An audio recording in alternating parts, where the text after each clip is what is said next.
महाराष्ट्रात असे अनेक आमदार आहेत जे कायम चर्चेत असतात। त्यातीलच एक पण कामापेक्षा वादांमुळे चर्चेत असलेले नाव आहे आमदार माणिकराव कोकाटे। आज कृषी मंत्री म्हणून महत्त्वाच्या खुर्चीवर बसलेले, पण गेल्या काही वर्षात त्यांनी आपल्या विधानांनी, कृतींनी आणि खेळांनी वारंवार जनतेच्या डोळ्यात अडकले। महाराष्ट्राच्या राजकारणात माणिकराव कोकाटे हे नाव कधी शांत बसलेलं दिसलंच नाही। राज्याचे कृषी मंत्री आणि राष्ट्रवादी काँग्रेस अर्थात अजित पवार गटाचे नेते माणिकराव कोकाटे गेल्या वर्षभरात एका पाठोपाठ एक अशा अनेक वादग्रस्त घटनांमध्ये अडकले आहेत। त्यांची आमदारकी धोक्यात येण्यापासून ते आता थेट विधानसभेत ऑनलाईन रमी गेम खेळतानाचा व्हायरल व्हिडिओ, पण हे काही महाशय थांबायला तयार नाहीत। आजच्या व्हिडिओच्या माध्यमातून माणिकराव कोकाटे साहेबांचा हाच वादग्रस्त प्रवास खऱ्या अर्थाने समजावून घेऊया। नुकतंच राष्ट्रवादी काँग्रेस शरदचंद्र पवार पक्षाचे आमदार रोहित पवार यांनी आपल्या अधिकृत फेसबुक अकाउंटवरून एक व्हिडिओ शेअर केला, ज्यात माणिकराव कोकाटे साहेब विधानसभेच्या अधिवेशनादरम्यान मोबाईलवरती रमी गेम खेळताना दिसतात। मग काय, विरोधकांना आयती संधी मिळाली, त्यांनी तर कोकाटेंना थेट धारेवरच धरलं। या व्हिडिओमुळे कोकाटेंची चांगलीच दमछाक झाली हे त्यांच्या उत्तरांवरून स्पष्ट झालं। शिवसेना उद्धव बाळासाहेब ठाकरे गटाचे खासदार संजय राऊत यांनी तर थेट हल्ला चढवला। महाराष्ट्रामध्ये अमानुषपणे राज्यकारभार सुरू आहे। 3 महिन्यात 650हून अधिक शेतकऱ्यांनी आत्महत्या केल्यात। 2 शेतकरी लातूरहून मुंबईत चालत आले, पण त्यांच्या प्रश्नांकडे लक्ष द्यायला आमच्या कृषी मंत्र्यांकडे वेळ नाही। त्यांच्या विधानांवरून सरकारचं कृषी क्षेत्राला काय योगदान आहे हे कळतं। प्रहार जनशक्ती पक्षाचे अध्यक्ष बच्चू कडूही मागे राहिले नाही। त्यांनी संतप्त सवाल केला, कृषी मंत्री कोकाटे रमी खेळत बैठक घेत आहेत, हे या महाराष्ट्रातल्या शेतकऱ्यांचं दुर्दैव आहे। त्यांनी शेतकऱ्यांच्या कर्जमाफीसाठी समिती नेमलेली नाही, शेतकऱ्यांच्या आत्महत्या थांबवण्यासाठी उपाययोजना सुचवण्यासाठी समिती नेमली आहे। ही त्यांची 8वी 9वी चूक आहे। यांच्याकडून काय अपेक्षा करणार? कडू पुढे म्हणाले, एकीकडे सरकारमधील लोक म्हणतात की लग्न समारंभावरचा खर्च आणि दारू पिण्यामुळे शेतकरी कर्जबाजारी होतात, पण आमचे कृषी मंत्री जर रमीत गुंग असतील तर या महाराष्ट्रातल्या शेतकऱ्यांचं भलं कसं होणार?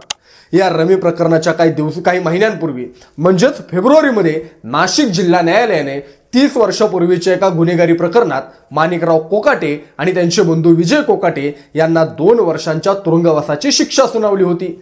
आमदार आणि खासदारांच्या कोट्यातून आर्थिक दुर्बल घटकांना मिळणाऱ्या सदनिकांसाठी कागदपत्रांमध्ये फेरफार आणि फसवणूक केल्याचा त्यांच्यावर आरोप होता। 1995 मध्ये माजी मंत्री तुकाराम दिघोळे यांनी त्यांच्या विरोधात तक्रार दाखल केली होती आणि 1997 मध्ये तत्कालीन उपजिल्हाधिकाऱ्यांच्या तक्रारीनंतर पोलिसांनी फसवणुकीचा गुन्हा दाखल केला होता। जवळपास 30 वर्षांनंतर नाशिक जिल्हा सत्र न्यायालयानं या प्रकरणाचा निकाल दिला आणि कोकाटेंना दोषी ठरवलं। आत्ताच्या कायद्यानुसार कोणत्याही निवडून आलेल्या लोकप्रतिनिधीला 2 वर्ष किंवा त्यापेक्षा जास्त शिक्षा झाल्यास त्यांची आमदारकी रद्द होऊ शकते, पण माणिकराव कोकाटे यांनी नाशिक सत्र न्यायालयातून शिक्षेवर स्थगिती मिळवून आपलं मंत्रिपद आणि आपली आमदारकी दोन्ही वाचवलं। डेंजर माणूस आहे। फेब्रुवारीमध्ये नाशिक जिल्हा न्यायालयानं त्यांना दोषी ठरवण्याच्या काही दिवस अगोदर कृषी मंत्री माणिकराव कोकाटे यांनी शेतकऱ्यांविषयी केलेल्या वादग्रस्त वक्तव्यामुळे तीव्र संताप व्यक्त करण्यात आला होता। त्यांनी म्हटलं होतं, एखादा भिकारी सुद्धा 1 रुपया घेत नाही, पण इथं आम्ही फक्त 1 रुपयात पीक विमा देतो, तरीही काही लोक त्याचा गैरफायदा घेण्याचा प्रयत्न करतात। इतर राज्यातील अर्जदार या योजनेचा गैरवापर करत असल्याचा आरोपही त्यांनी केला होता। एप्रिल महिन्यात तर कोकाटे यांनी पुन्हा एकदा वादग्रस्त विधान करत शेतकऱ्यांवर जाणीवपूर्वक पीक कर्जाची परतफेड न करण्याचा आरोप केला। तुम्ही कर्ज घेता आणि मग ते 5-6 वर्ष भरत नाही, कारण तुम्हाला वाटतं सरकार ते माफ करेल। शेतकरी आता शेतीमध्ये गुंतवणूक करत नाहीत। सरकार ड्रीप सिंचनापासून ते तलाव आणि पाईपलाईन पर्यंत सगळ्या गोष्टींसाठी मदत देतं, असं ते म्हणाले होते। माणिकराव कोकाटे हे नाशिकच्या सिन्नर विधानसभा मतदारसंघातून 5वे आमदार झाले। 1999 मध्ये शिवसेनेकडून, 2004 मध्ये शिवसेनेकडून, 2009 मध्ये काँग्रेसमधून, 2014 मध्ये ते भाजपमध्ये गेले पण विधानसभेला पराभूत झाले। 2019 मध्ये राष्ट्रवादी काँग्रेसकडून आणि 2024 मध्ये अजित पवारांच्या गटात जाऊन 5व्यांदा आमदार झाले आणि त्यानंतर त्यांना महायुती सरकारमध्ये कृषी खातं देण्यात आलं।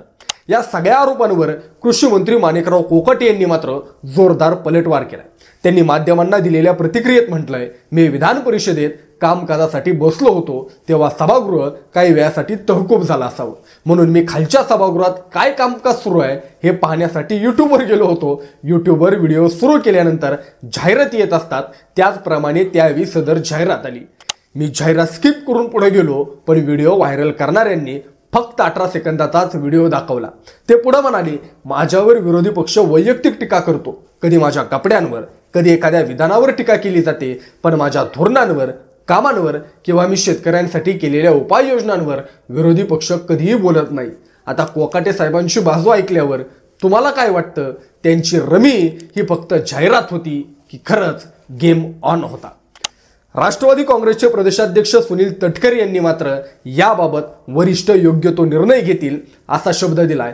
तर याच अजित पवार गटाचे नगरचे आमदार संग्राम जगताप यांनी मात्र हा व्हिडिओ एआयच्या माध्यमातून बनवला होता अशी टीका केली आहे. एकंदरीत महाराष्ट्राच्या राजकारणात काय होतंय ही महाराष्ट्रातली सुज्ञ जनता पाहतीये आणि म्हणूनच महाराष्ट्रातल्या तमाम जनतेची इच्छा आहे महाराष्ट्राचे कृषी मंत्री माणिकराव कोकाटे यांचा राजीनामा घेतलाच पाहिजे. तुम्हाला काय वाटतं याविषयी नक्की कमेंट करा. अशाच प्रकारच्या व्हिडिओ पाहण्यासाठी आपल्या महाराष्ट्र वार्ता चॅनलला सबस्क्राईब करा ही विनंती. धन्यवाद.